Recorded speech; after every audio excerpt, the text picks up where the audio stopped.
हाँ शिवोहम।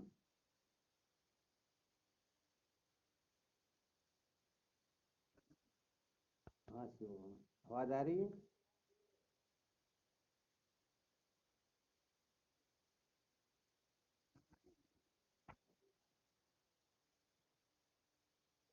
क्या विषय चल रहा था अपना?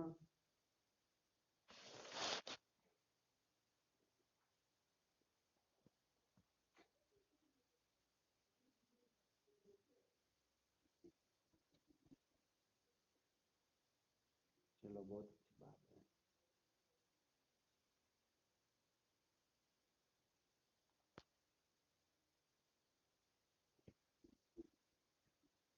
हाँ शिवोहम।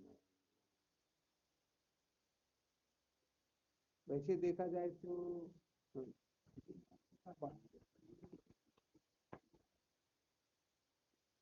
जीव मात्र का असली स्वरूप जो है वास्तव में वो सच्चिदानंद स्वरूप ही है। परंतु जब तक चित्त शुद्ध नहीं होता है तब तक ये बात ठीक तरह से समझ में आती ही नहीं।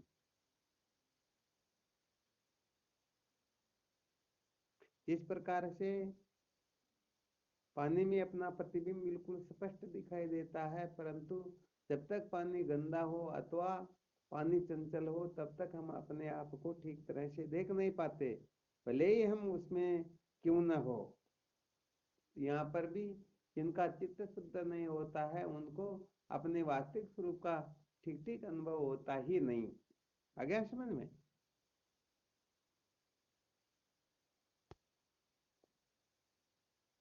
आवाज आ रही है?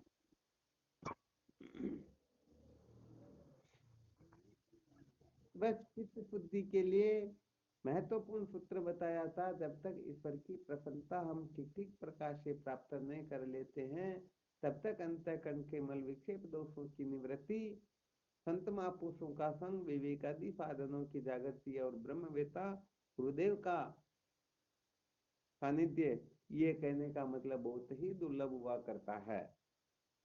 तो ईश्वर की कृपा प्राप्त करने के लिए एक सूत्र पर हम विशेष रूप से विचार कर रहे थे। अप्राप्त को प्राप्त करने की इच्छा व प्राप्त वस्तु का ठीक प्रकार से सदुपयोग नहीं करना, यही ईश्वर की कृपा में ईश्वर की कृपा प्राप्त करने में सबसे बड़ी बाधा हो जाया करती। शायद यही चल रहा था विषय।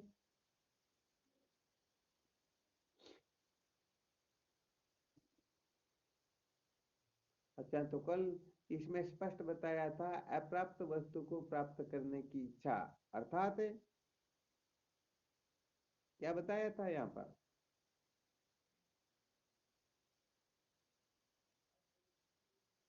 कौन से अप्राप्त भोगों को जीव मात्र प्राप्त करने के लिए लालायित रहता है, इसके लिए केवल संक्षेप में बताया था, जिसमें समस्त भोग पदार्थ आ ही जाते हैं।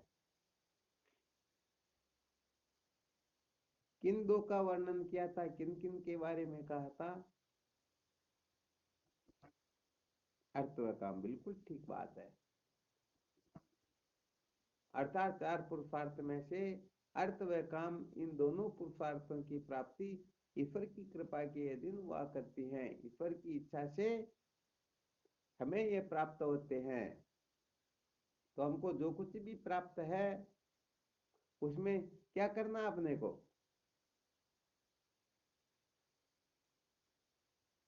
संतुष्ट रहना है। क्योंकि यदि उसमें संतुष्ट रह करके उनका ठीक प्रकार से सदुपयोग करेंगे तो क्या होगा? ईश्वर की प्रसन्नता विशेष रूप से प्राप्त होगी। और जिनके ऊपर ईश्वर की विशेष प्रसन्नता होती है, विशेष कृपा होती है, तो सारी की सारी प्रक्रियाएं जो आगे अभी थोड़ी देर पहले बताई गई, वो सारी की सारी घटनाएं घटित होने लगती हैं। आ गया समझ में?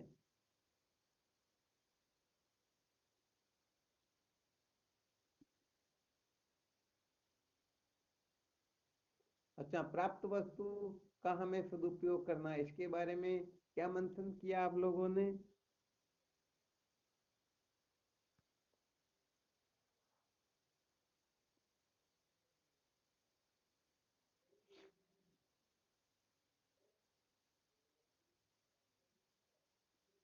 अप्राप्त को प्राप्त करने की इच्छा नहीं करनी, अपने को प्रारब्ध के अनुसार जो कुछ भी प्राप्त हो गया उसमें हमें ठीक प्रकार से संतुष्ट रहना है। परंतु दूसरा सूत्र ये भी बताया था, जो प्राप्त है उसका हमें सदुपयोग करना है। इसमें क्या रहस्य निकालोगे?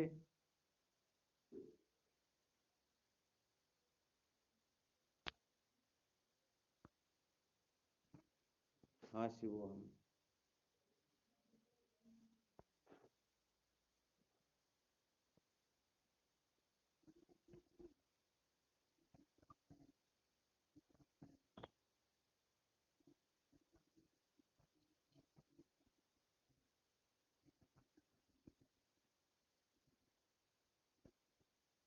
बहुत अच्छी।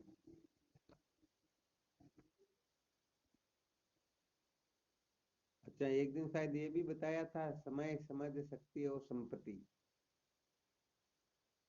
इन चारों का यदि कोई सदुपयोग करे, देखो यहाँ पर अप्राप्त को प्राप्त करने की इच्छा न करे और प्राप्त का सदुपयोग ठीक प्रकार से करे, तो ईश्वर की कृपा निश्चित रूप से हो जाएगी। इसमें किसी को भी संशय नहीं करना चाहिए। अप्राप्त को भले ही प्राप्त करने की इच्छा न करे, परंतु प्राप्त वस्तु का ठीक प्रकार से सदुपयोग न करे, तो भी ईश्वर की पूर्ण रूप से कृपा प्राप्त नहीं हो सकती। इसलिए इस जगह पर अपने को ये भी थोड़ा ऐड कर लेना, समय, समझ, शक्ति और संपत्ति, इन चारों का हमें ठीक प्रकार से सदुपयोग करना है। इनको व्यर्थ बर्बाद नहीं करना है, फालतू के कचरे में लगाना नहीं है।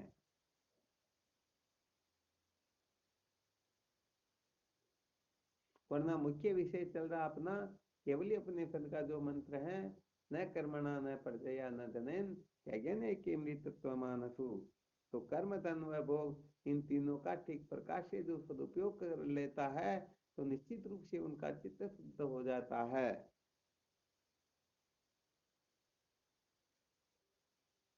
यहाँ तक तो क्लियर है ना?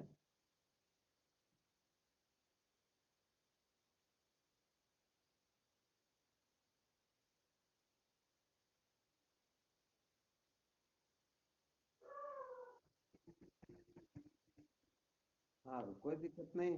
पहले वैसे देखा जाए तो सत्य को ठीक तरह से जान लेना चाहिए, क्या करना क्या नहीं करना, इसके बारे में समझ लेना चाहिए।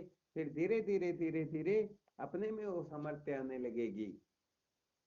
जैसे जिस जगह पर गड्ढा होता है ना, तो वहां पर पानी स्वाभाविक रूप से, जब बारिश होती है तो सारा का सारा पानी उसी गड्ढे को भरने के लिए दौड़ पड़ता है।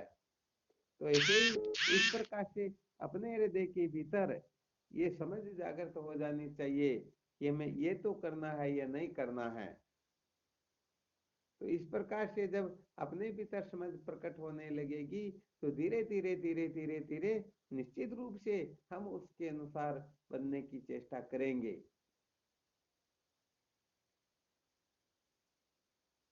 सचमुच में जो विद्या के बंधन से मुक्त होना चाहता है, जो जन्म मरण के दुख से छुटकारा चाहता है, वह निश्चित रूप से इन साधनों को अपने जीवन में महत्व देगा ही देगा।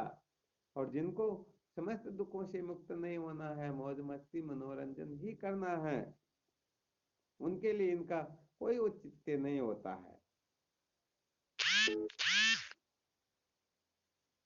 ठीक है ना?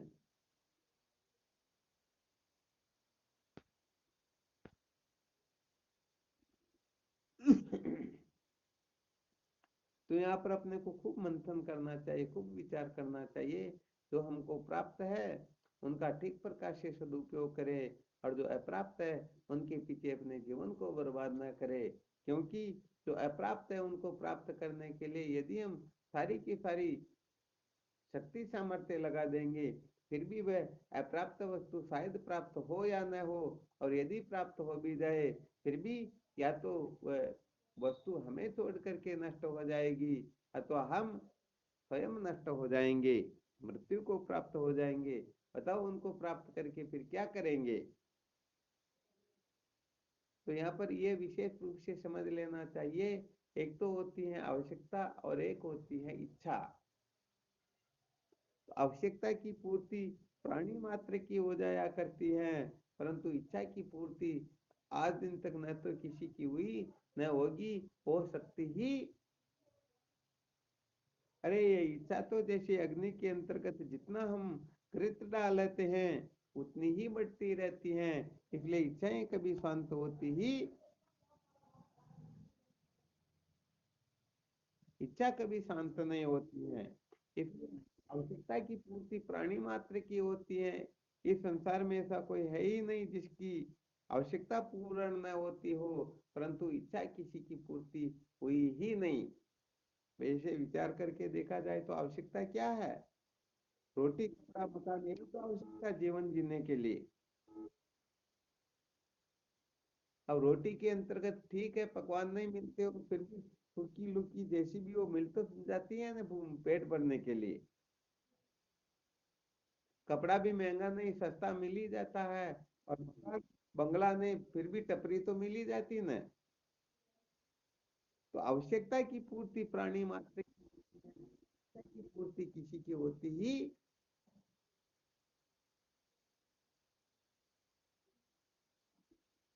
हाँ बिल्कुल सत्य बात, इच्छा की पूर्ति किसी की होती नहीं। अतः जिस प्रकार से धर्मशाला में हम केवल रात्रि निवास करके प्रातःकाल आगे चलने की तैयारी में रहते हैं, उसी प्रकार से हमें भी कुल मिलाकर के इन किन प्रकारेण इस देह को इनका भरण पोषण देते हुए सत्य के साक्षात्कार के लिए कटिबद्ध रहना चाहिए, क्योंकि सत्य का साक्षात्कार यही मानव जीवन का मुख्य उद्देश्य हुआ करता है। इसी के लिए अपने को इन किन प्रकारेण तैयारी करते रहना चाहिए, क्योंकि यदि सत्य का साक्षात्कार हो गया तो समझो अपना जीवन धन्य हो जाएगा। और यदि सत्य को न जान करके इस मानव देह को व्यर्थ ही दुर्लभ मानव देह को बर्बाद कर देंगे तो अंत में रोने पछताने के सिवाय हमें कुछ भी मिलने वाला है ही, कुछ भी मिलने वाला नहीं। इसलिए इस बात को इस तरह से निश्चय कर लेना चाहिए। तो चार प्रकार के पुरुषार्थ में से अर्थ व काम, इन दोनों की चाबी ईश्वर के हाथ में होती है। अतः हम कितनी भी छटपटाहट क्यों न करें हमको प्राप्त हो नहीं सकेगी। और यदि प्राप्त हो भी जाएगी फिर भी हम उनको काम नहीं ले पाएंगे। जैसे जिनके पास में खाने पीने की कमी नहीं है फिर भी बताओ उनको शुगर आदि का रोग हो जाए तो मिठाई खा खा सकेंगे क्या?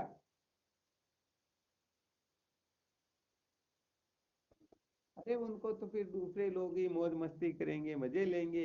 इसीलिए तो संत शास्त्रों का कहना होता है, पूत सपूत हो क्यों धन संचय, पूत कपूत हो क्यों धन संचय। अरे सपूत है तो और कमा लेगा, और कपूत है तो समस्त धन को व्यर्थ ही बर्बाद कर देगा।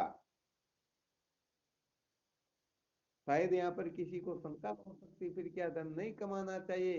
अरे कमाना चाहिए, परंतु धन का ठीक ठीक प्रकार से सदुपयोग करना चाहिए। सदुपयोग करें तो जहर भी अमृत हो जाता है, और दुरुपयोग करें तो अमृत भी जहर हो जाता है।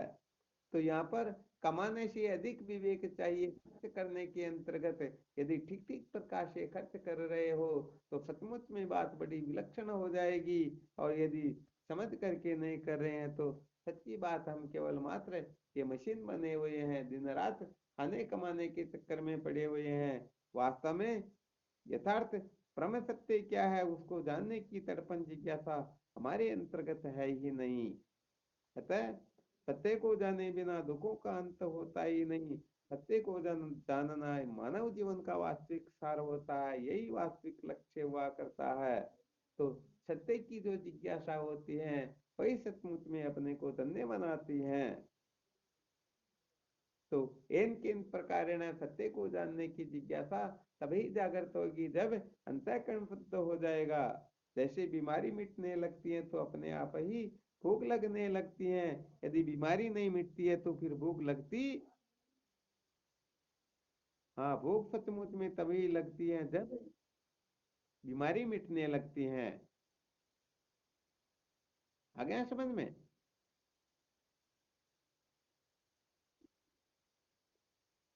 तो बस इस बीमारी को मिटाना, मल विक्षेप दोषों से मुक्त होने के लिए अपने को चेष्टा करते रहना चाहिए। कहने का मतलब ये काम क्रोध लोभ मोह मद मत्सर यदि शांत होने लग जाए किसी से राग न रहे, द्वेष न रहे, संसार के अंतर्गत अनेक प्रकार की कल्पनाएं करके हम ये करना ठीक है, ये करना ठीक नहीं है, बड़ा गड़बड़ घोटाला जो करते हैं, ये गड़बड़ घोटाला दिमाग से निकलने लग जाए, या ऐसा समझो जो लोग संसार को सुधारने के चक्कर में पड़े हुए हैं, अपने बारे में विचार नहीं करते और संसार को सुधारने के चक्कर में जो पड़े रहते हैं, समझना चाहिए अभी तक इनका चित्त ठीक प्रकार से शुद्ध है ही नहीं।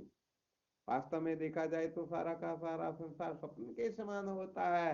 ये सारा का सारा संसार इस पर जैसे कठपुतली को नचाने वाला नाच, वैसे कठपुतली नाचती रहती हैं, ऐसे ही ईश्वर के संकल्प मात्र से सृष्टि में क्या होना क्या नहीं होना होता रहता है। साधक केवल और केवल मात्र सेवा करने में भले ही अपने को लगा देता है, परंतु सुधार बिगाड़ के चक्कर में वह पड़ता ही नहीं। तो अपने को क्या करना क्या नहीं करना इसका खूब विचार करते रहना चाहिए। साथ में ही ईश्वर की प्रसन्नता को ध्यान में रख करके तत्व की जिज्ञासा कैसे जागृत हो, विवेक वैराग्य कैसे जागृत हो, संत महापुरुषों के प्रति हम कहने का मतलब किस प्रकार की भावना रखते हैं, इसके बारे में विचार करना चाहिए और संतों से सचमुच में हम फायदा उठा सके, ऐसी समझ अपने को बना लेनी चाहिए। यदि इस प्रकार की समझ किसी में जागृत हो जाए तो समझ लेना चाहिए निश्चित रूप से वह कोई साधक है, और इस प्रकार से यदि न करके अपने हिसाब से कुछ न कुछ करता रहता है तो समझ लेना चाहिए उनका जीवन ऐसे ही व्यर्थ बर्बाद हो रहा है।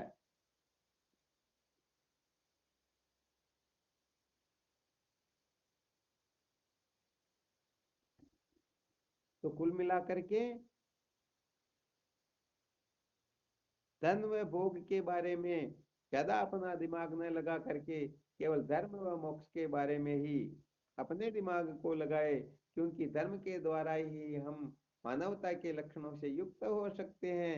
तो धर्म की मर्यादा में रह करके, शास्त्रोक्त मर्यादा में रह करके, ईश्वर की प्रसन्नता को ध्यान में रखते हुए तो कहने का मतलब अपने जीवन को जीते हैं, तो निश्चित रूप से उनके हृदय में तत्व की जिज्ञासा जागृत होने लगती है। और जब तत्व की जिज्ञासा जागृत होती है उसके पश्चात तो फिर बात कुछ और ही होने लगती है। तो हमें प्राप्त वस्तुओं का ठीक ठीक प्रकार से सदुपयोग करना है।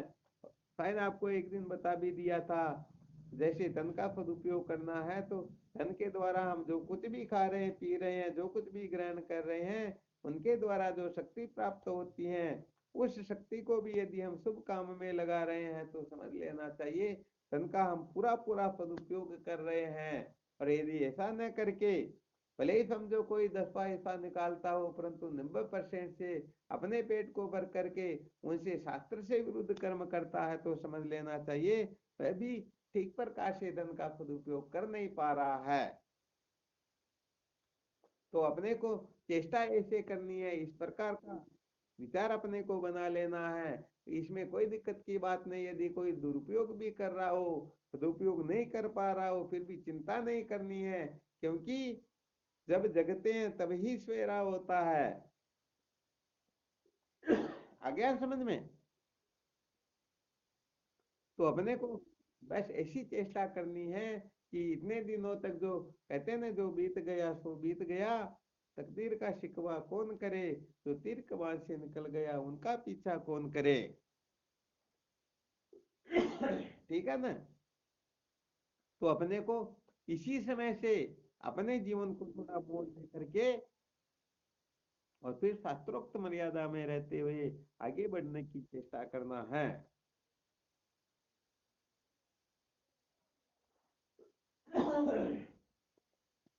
तो धर्म अर्थ काम, इन तीनों का धर्म का सदुपयोग करना है, और धन व भोग इनका क्या करना है, संतुष्ट रहना है।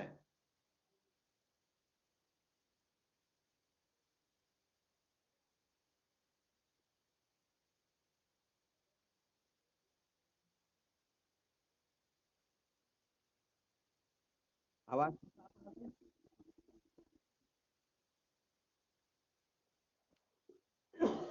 आवाज तो साफ आ रही ना?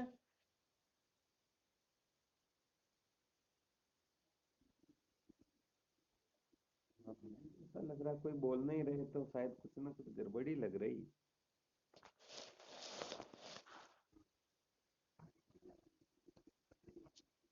अच्छा चलो ठीक, बहुत अच्छी बात। अच्छा चलो अब दूसरी तरह से इसका प्रतिपादन करते हैं। कल थोड़ा बहुत संकेत तो कर ही दिया था। अभी तक सुना रहे थे अप्राप्त वस्तु को प्राप्त करने की इच्छा नहीं करना, परंतु अब जो बताएंगे ये इसे थोड़ा विपरीत होगा। और वो तो क्या निकलेगा, कल क्या बताया था?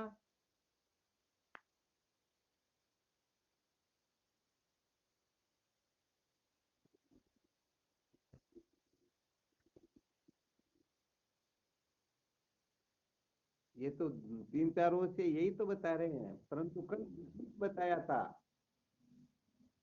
अप्राप्त को प्राप्त करने की इच्छा, इसके विपरीत बात बताई थी। और प्राप्त का सदुपयोग करना, इसके भी विपरीत बताई थी।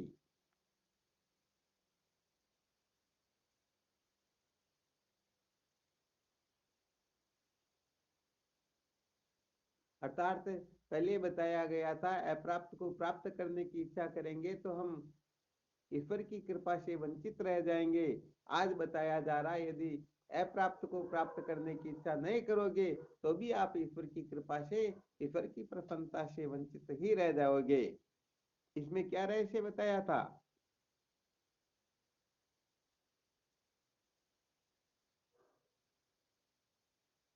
अरे भाई, पुरुषार्थ केवल मात्र चार प्रकार का ही शास्त्रों में वर्णन किया जाता है।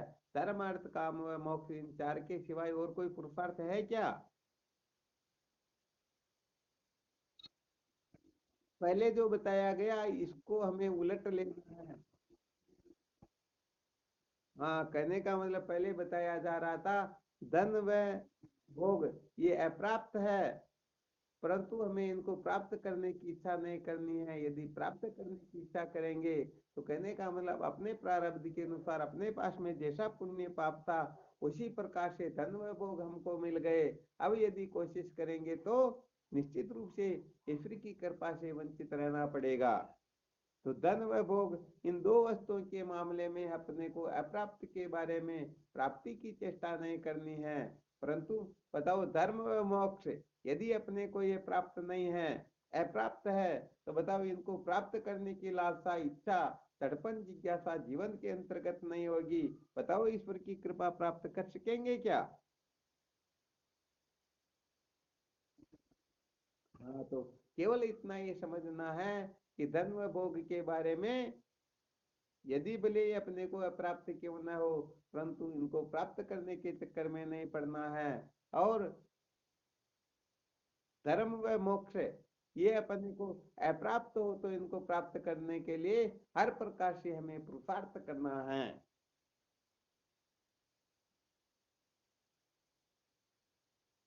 अच्छा, धन व भोग अपने को प्राप्त भी है, फिर उल्टा बताया जा रहा, थोड़ा समझने की कोशिश करना। इसका विस्तार तो कल करेंगे, आज थोड़ा इस रहस्य को समझ ही लेते हैं। यदि अपने को धन व भोग भले ही प्राप्त क्यों ना हो जैसा हम चाहते वैसा, परंतु इनमें भी हमें क्या लगता हो, पुमावे तत् सुखम ना अल्पे मस्ती सुखम, अल्प में सुख होता ही। हाँ, तो धन व भोग भले हमको प्राप्त क्यों न हो, परंतु हम इनको अल्प समझ लेंगे। बताओ क्या होगा?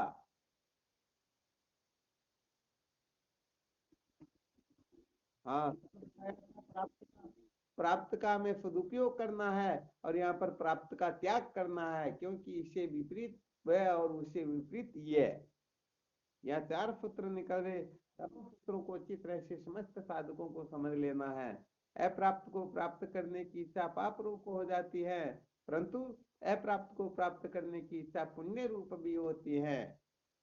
जो प्राप्त है उसका सदुपयोग करना ये पुण्य रूप होता है, और जो प्राप्त है उसका सदुपयोग करना ये पाप रूप भी हो जाया करता है।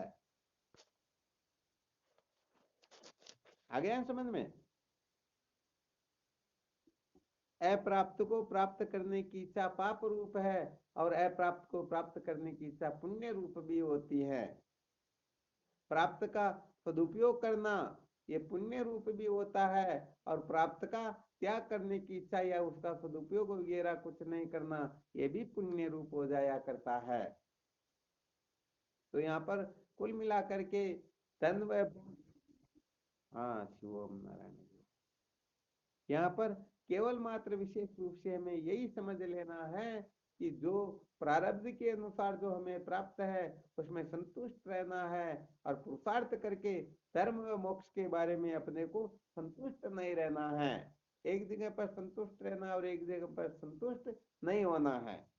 क्यों? क्योंकि वह प्रारब्ध के अनुसार नहीं मिलते हैं। धर्म व मोक्ष की प्राप्ति पुरुषार्थ की विधि में होती है, कि किसी प्रारब्ध या किसी की कृपा अथवा किसी के श्राप या वरदान से मिलने वाली वस्तु नहीं है। अतः यहाँ पर किसी को भी संतुष्ट नहीं होना है, यही निश्चय करना कि मुझे इसी जीवन में आत्मलाभ प्राप्त करना है, इसी जीवन में जन्म मरण के बंधन से मुक्त होना है। ये मानव जीवन केवल और केवल मात्र सत्य के साक्षात्कार के लिए मिला हुआ है, तो मुझे सत्य के साक्षात्कार को ही महत्व देना है, और किसी को महत्व देना ही।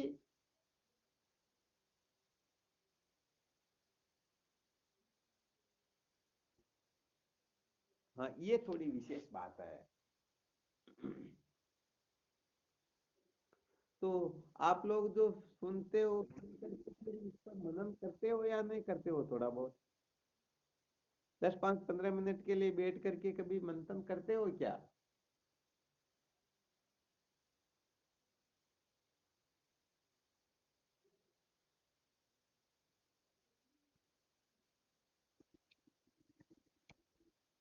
समय नहीं मिलता फिर तो गड़बड़ हो रही है। करते हैं ना?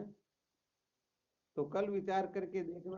अभी जो 4 सूत्र बताए गए इन चारों सूत्रों के बारे में थोड़ा गंभीरता से विचार करना।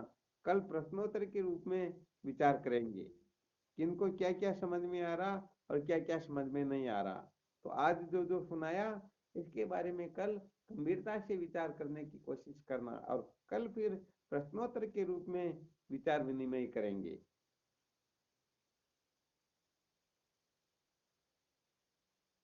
तो आज जो भी सुनाया इसके बारे में कल अच्छी तरीके से तैयारी करना। बोलो क्या हुआ?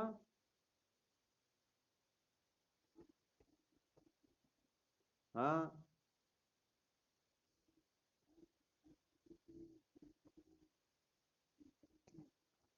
हाँ, दो प्रारब्ध से प्राप्त होते हैं, दो पुरुषार्थ से प्राप्त होते हैं।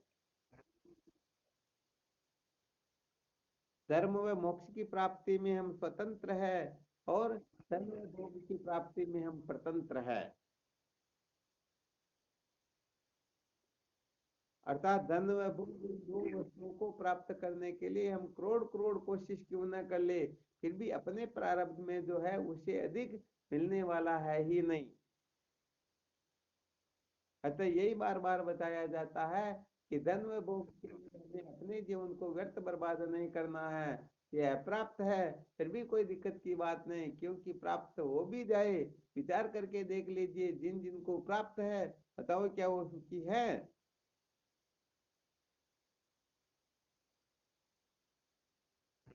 हाँ बिल्कुल सत्य बात है। तो कुल मिलाकर के धन व भोग के लिए अपने को अपने जीवन को बर्बाद नहीं करना है, क्योंकि यही तनु कर फल विषय न भाई, स्वर्ग सोल पंथ दुखदाई। इन भोगों के भोगने के लिए ही ये मानव देह प्राप्त नहीं हुआ है।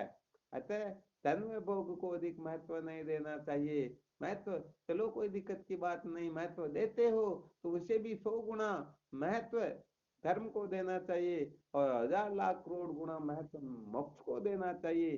तब जाकर के समझो अपना जीवन धन्य हो सकता है। परंतु हम धन व भोग के सामने धर्म व मोक्ष को कुछ नहीं समझे, तो समझ लेना चाहिए उनका जीवन निश्चित रूप से अधोगति की ओर ही जा रहा है। जितनी हम फूर्ति, जितनी हम स्फूर्ति, और जितना हम समय, जितना हम पता नहीं क्या क्या ये धन व भोग के लिए खर्च करते हैं, क्या उतना समय, उतनी समझ, उतनी शक्ति, उतनी संपत्ति या भगवत प्राप्ति के लिए, आत्म साक्षात्कार के लिए, आत्म कल्याण के लिए खर्च करते हैं, समय देते हैं क्या? तो कुल मिला करके पेट भरने के लिए ही हम जी रहे हो, यहाँ तक हमें सीमित नहीं रहना है। पेट भरना मानव जीवन का उद्देश्य नहीं है। अरे पेट तो एक कुत्ता भी भर लेता है। यदि हम भी पेट भरने के चक्कर में पड़े हुए हैं तो सच्ची बात है कोई विशेष महत्व समझ में आया ही, ये इसका कोई विशेष महत्व होता ही नहीं। हाँ, इसीलिए कहते हैं ना, काहे को सोच करे मन मूरख, सोच दई सोई चिंत करेगो, पाँव पसार पड़ो क्यों न सोवत, पेट दई सो पेट भरेगो। जीव जिसे जल के पुनि पहान में पहुंचाए धरेगो, भूख ही भूख पुकारत है नर, सुंदर तू का भूख मरेगो। अरे भाई, ऐसी बात है ही नहीं। देखो एक छोटा सा दृष्टांत आता है। एक बार क्या होता है, शिवाजी महाराज के शासन काल में एक बार अकाल पड़ता है।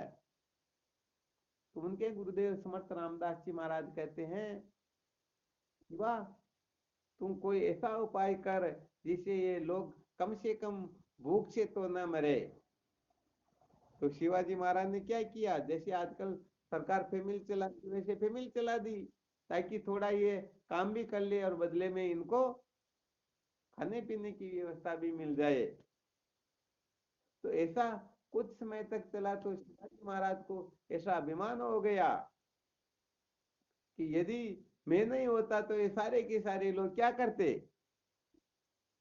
अरे भूख से मर जाते ये सारे के सारे। क्योंकि अकाल तो पड़ ही गया था, खाने पीने की व्यवस्था नहीं थी। यदि शिवाजी महाराज उनको खाने पीने की व्यवस्था नहीं करते, अनाज आदि नहीं देते तो निश्चित रूप से मर जाते, ये पक्की बात थी। तो ये बात जब समर्थ रामदास जी महाराज को पता चली, तो देखो वास्तव में जो सदगुरु होते हैं वो साधक के हृदय में किसी भी प्रकार का अभिमान का अंकुर भी क्यों न उदय हो जाए, उसे नष्ट करने के लिए कुछ न कुछ कर ही लेते हैं। तो एक बार क्या होता है, समर्थ रामदास जी महाराज शिवाजी को लेकर के उस फैमिली में चले जाते हैं और वहां जाकर के फिर करने लगते, शाबाश शिवा शाबाश, सचमुच में तू तो महान है, सचमुच में तू तो बहुत बड़ा पुण्यात्मा, ऐसा वैसा पता नहीं क्या क्या कहा। और कहा वास्तव में यदि तू नहीं होता तो सारे के सारे भूख से तड़प तड़प करके मर जाते। अरे सचमुच में तेरी महिमा का तो कोई वारा पार है ही।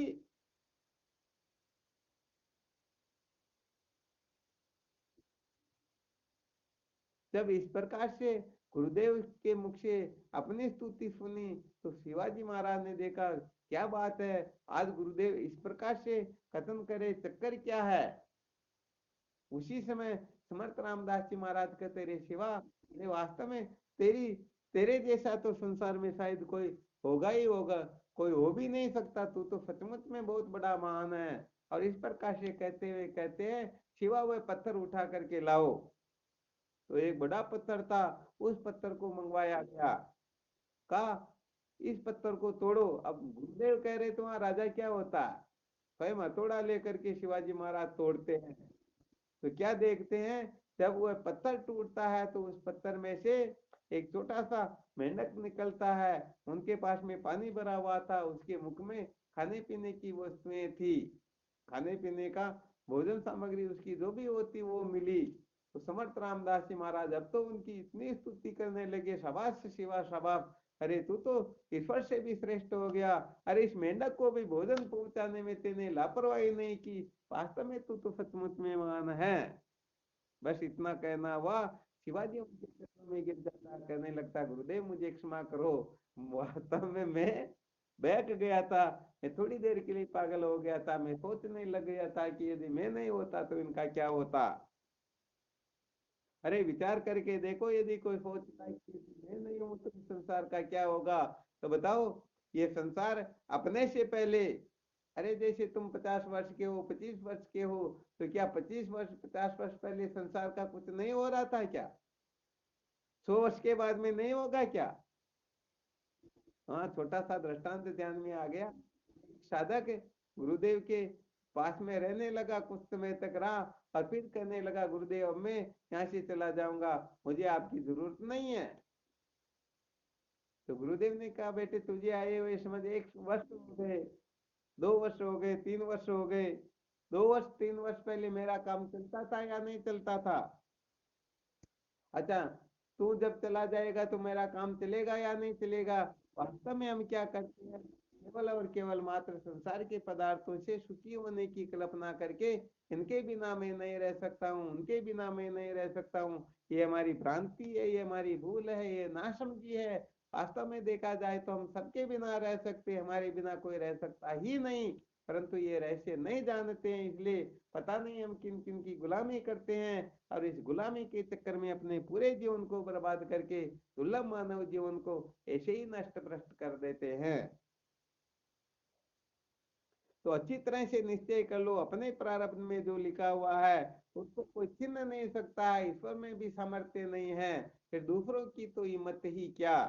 इसलिए धन व भोग के बारे में बिल्कुल भी चिंता नहीं करनी चाहिए। अपने प्रारब्ध के अनुसार जो कुछ भी हमें मिलना वो निश्चित रूप से मिलेगा, और जो मिले उनका भी हमें ठीक प्रकार से सदुपयोग करना है।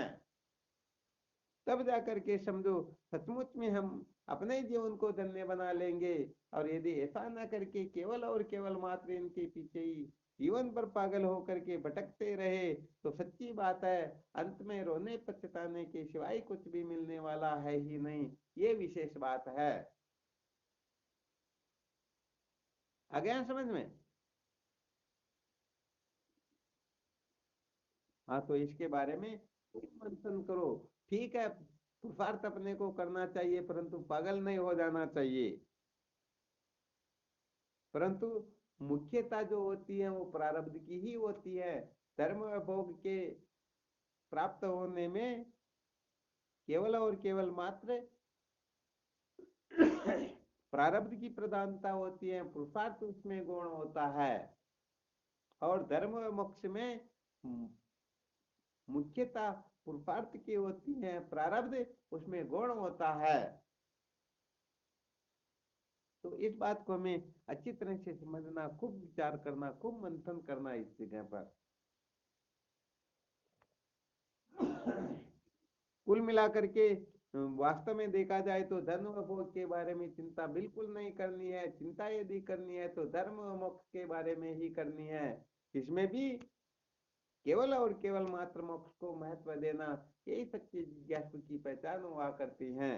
क्योंकि मोक्षार्थी पुरुष ही दुनिया में श्रेष्ठ नर है। धर्म अर्थ काम वाले पशु के समान चर है, ये तो पशुओं के समान विचरण करने वाले होते हैं। तो देखो, जब तक अंतःकरण ठीक प्रकार से शुद्ध न हो जाए, विवेक वैराग्य जागृत न हो जाए, तब तक धर्म को ही महत्व देना होगा। धर्म को महत्व नहीं देंगे तो कभी भी तत्व जिज्ञासा जागृत नहीं होगी, न विवेक आदि साधन जागृत होंगे। और बात कुछ समझ में आने वाली, तो तत्व जिज्ञासा जागृत होने के पश्चात ही केवल और केवल मात्र वेदांत के श्रवण को महत्व दिया जाता, और किसी को महत्व देना होता नहीं। परंतु इससे पहले यदि हम इन साधनों का त्याग कर देंगे तो सच्ची बात है, हम तो नष्ट है तो भ्रष्ट है, दोनों तरफ से नष्ट भ्रष्ट हो जाएंगे। आ गया समझ में? हाँ, तो धर्म अर्थ काम व मोक्ष इनके बारे में खूब मंथन करना है। यदि धर्म का त्याग कर देंगे और धन भोग के पीछे पागल हो जाएंगे तो सपने में भी अंतःकरण शुद्ध होने वाला है नहीं। यदि धर्म को महत्व देंगे और अप्राप्त भोगों की अर्थात अप्राप्त धन व भोग के चक्कर में नहीं पड़ेंगे, उनको पाने की तड़पन नहीं होगी, उनको पाने के लिए हम ललायत नहीं रहेंगे, तो निश्चित रूप से चित्त शुद्ध होगा, निश्चित रूप से मल विक्षेप दोषों से छुटकारा प्राप्त होगा, निश्चित रूप से ईश्वर की कृपा प्राप्त होगी। और जिनके ऊपर ईश्वर की कृपा हो जाती है फिर तो उनके लिए क्या कहने की बात है। उनको ऐसे ऐसे संत महापुरुषों का सानिध्य प्राप्त होता है, जो कहने का मतलब है क्या हो जाता है, विवेकादि साधनों से संपन्न होकर के फिर केवल और केवल मात्र अपने जीवन का लक्ष्य उनका वो आत्म साक्षात्कार, बस इसके सिवाय कुछ होता ही नहीं। तो देखो, जब तक कहने का मतलब देख, तो एक बार पहले भी शायद बताया था, एक वो बहुत बड़ा ब्रह्मास्त्र है, और वह ब्रह्मास्त्र है जीवन के अंतर्गत कम से कम अधिक न हो तो भी एक संत एक पंथ एक ग्रंथ जिनके जीवन में जागृत हो जाता है। आज शायद जरूरलाल जी महाशय आए थे, वो शायद यही बता रहे थे, सुबह थोड़ी बहुत चर्चा हो गई थी। तो जिनके जीवन के अंतर्गत एक संत एक पंथ एक ग्रंथ ये ठीक प्रकार से जागृत नहीं होते हैं, तो सच्ची बात वह निश्चित रूप से भटकेगा, और वह सत्य का साक्षात्कार न करके पता नहीं कहाँ कहाँ उलझ करके अपने जीवन को बर्बाद कर देगा। तो जब तक ये एक संत एक पंथ एक ग्रंथ जीवन में अच्छी प्रकार से निश्चय नहीं हो जाते हैं, तब तक समझना चाहिए अभी तक उनका ठीक प्रकार से चित्त शुद्ध है ही नहीं। परंतु पूर्ण रूप से चित्त शुद्ध तब समझा जाएगा संत के अंतर्गत ब्रह्मवेता महात्मा का अच्छी तरह से ध्यान दे देना। अर्थात संत तो भले हजारों लाखों प्राप्त हुए हो, परंतु जिनको ब्रह्मवेता संत गुरुदेव के रूप में प्राप्त नहीं हुए हो, तो समझ लेना चाहिए वह अभी एक संत से वंचित है। संत का मतलब वास्तव में आत्म साक्षात्कार के लिए, भगवत प्राप्ति के लिए किसी प्रकार का पंथ होता ही नहीं, समस्त पंथों का त्याग होता है। ये वेदांत तत्व मति विशेष पे नहीं होता है, ये कोई मत नहीं है, अमत है। परंतु केवल और केवल मात्र इतना ही समझना है कि हमें केवल और केवल मात्र ज्ञान को महत्व देना है, और ग्रंथ यहाँ पर केवल और केवल वेदांत शास्त्र है। तो जो वेदांत शास्त्र को महत्व देंगे, ज्ञान को महत्व देंगे, जो श्रोत्रिय ब्रह्मनिष्ठ गुरुदेव को महत्व देंगे, एक एक ये तीनों जो अच्छी तरह से ग्रहण कर लेंगे, इनके सिवाय बाकी को कतरा समझ करके वेदांत का श्रवण मनन निध्यासन करेंगे, वो निश्चित रूप से कृतार्थ हो जाएंगे। इसमें किसी को संशय नहीं करना चाहिए। अब कोई सोचते नहीं नहीं मैं तो वेदांत ग्रंथ पढ़ता हूँ और साथ ही उपन्यास भी पढ़ता रहे, तो बताओ जीवन धन्य होगा क्या? कोई सोचता नहीं नहीं मैं ज्ञान मार्ग को महत्व दूं और इसके साथ में वो स्वर्ग आदि प्राप्त करने के लिए वो भी मैं करता रहूं, तो बताओ बात बिगड़ेगी या नहीं बिगड़ेगी? कोई ब्रह्म को भी महत्व देते हैं और उनके साथ में वेदवादियों के चक्कर में भी पड़े रहते हैं, नहीं नहीं इनकी भी जीवन में कभी आवश्यकता, ये भी कभी काम दे सकते हैं। तो बताओ वह वास्तव में अविद्या के बंधन से मुक्त हो पाएगा? हाँ नहीं हो पाएगा। इसलिए निश्चय कर लेना। तो एक संत एक पंथ एक ग्रंथ निश्चय कर लेते हैं, समझो उनका चित्त शुद्ध हो गया, जिज्ञासा जागृत हो गई, और ये अभी जितनी भी सत्संगें सुनाई जा रही है, समझो ये सब उनके हृदय में प्रतिष्ठित हो गई। और जो भटके हुए हैं तो समझ लेना चाहिए अभी तक वास्तव में कुछ न कुछ गड़बड़ है। अभी तक उनको अप्राप्त को प्राप्त करने की इच्छा नहीं करनी है, प्राप्त का ठीक प्रकार से सदुपयोग करते रहना है, ताकि वह भी आगे चल करके अपने जीवन को धन्य बना लेगा। आ गया समझ में? हाँ, यहाँ पर एक संत एक पंथ एक ग्रंथ जो बताया गया, केवल और केवल मात्र विद्या के बंधन से मुक्ति के लिए अथवा मोक्ष की प्राप्ति के लिए हमें क्या करना क्या नहीं करना, इसमें ही ये निर्णय करेंगे। बाकी ऐसा मत सोच लेना कि क्योंकि भोजन करने में तो सबका अधिकार होता है या नहीं होता, बाकी की सेवा शुश्रूषा जो होती है उसमें सबका अधिकार होता है। उसमें यह नहीं कि हमने एक संत एक पंथ एक ग्रंथ को निश्चय कर लिया तो इनके सिवाय किसी से बात ना करे, प्रणाम ना करे, इनकी सेवा ना करे, भोजन ना कराए, या इनके लिए कोई आवश्यकता की पूर्ति करनी हो तो हम नहीं करेंगे, ऐसी कोई बात होती ही नहीं। केवल और केवल मात्र सत्य के साक्षात्कार में इन तीन को महत्व देना है, और व्यवहारिक दृष्टि में जो कुछ भी अपने को कार्य प्राप्त हो रहा है उसको ठीक प्रकार से करते रहना चाहिए।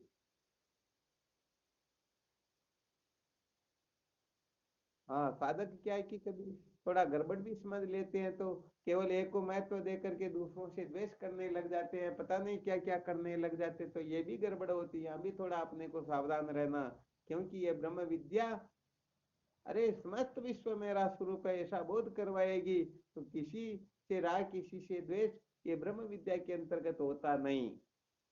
एक वैज्ञानिक भी यदि किसी वस्तु की खोज करता है, उसमें यदि राग द्वेष से युक्त रहे तो बताओ वह खोज कर सकेगा क्या?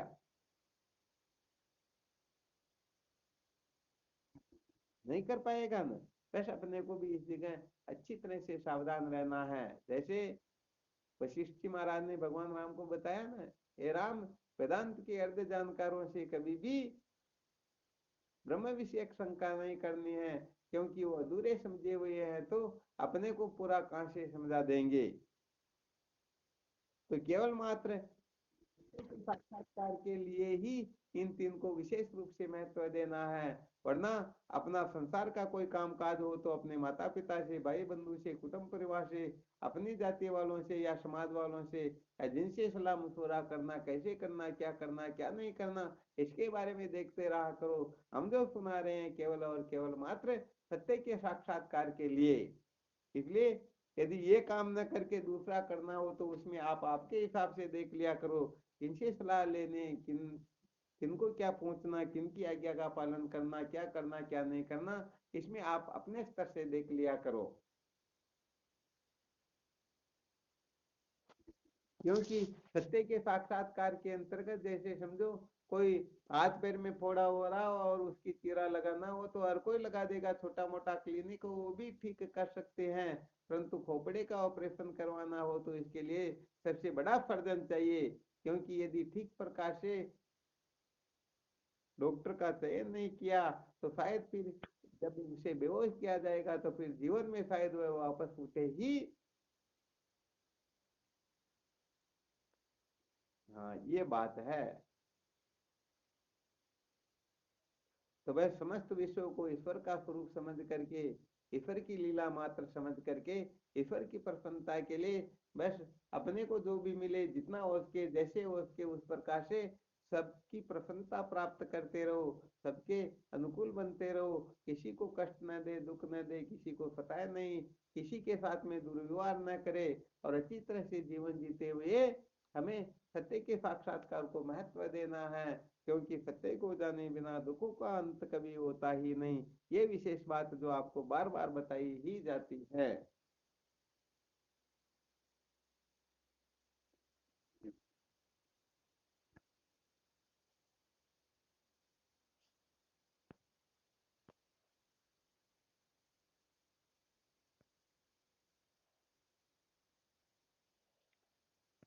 चलो ठीक, तो करते रहो मंथन। और आज जो सुनाए कल सबको विशेष रूप से समझाना, विशेष रूप से बताना, ताकि इनके हृदय में किस प्रकार का विवेक जागृत होता है, क्या क्या समझ में आती है। क्योंकि सुनते रहेंगे और कुछ सुनाएंगे नहीं तो फिर गड़बड़ घोटाला ही होगा।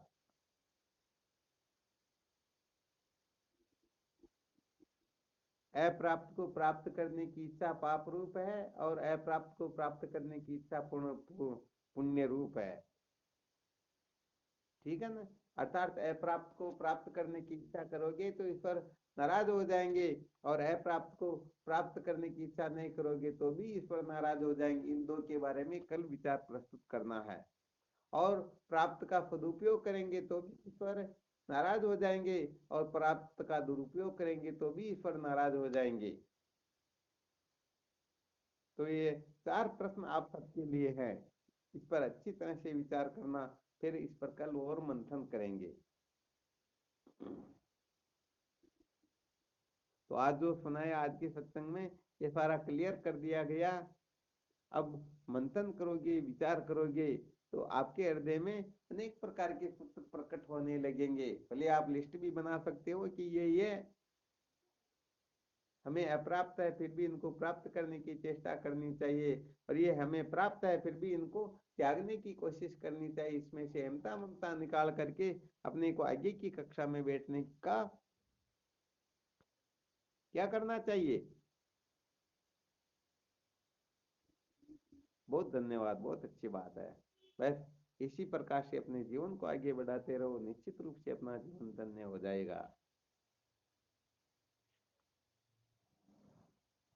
चलो ठीक फिर।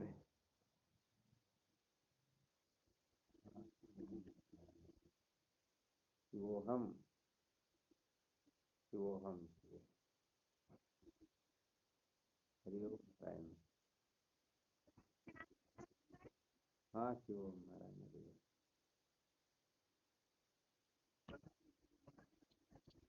हाँ शिवोहम।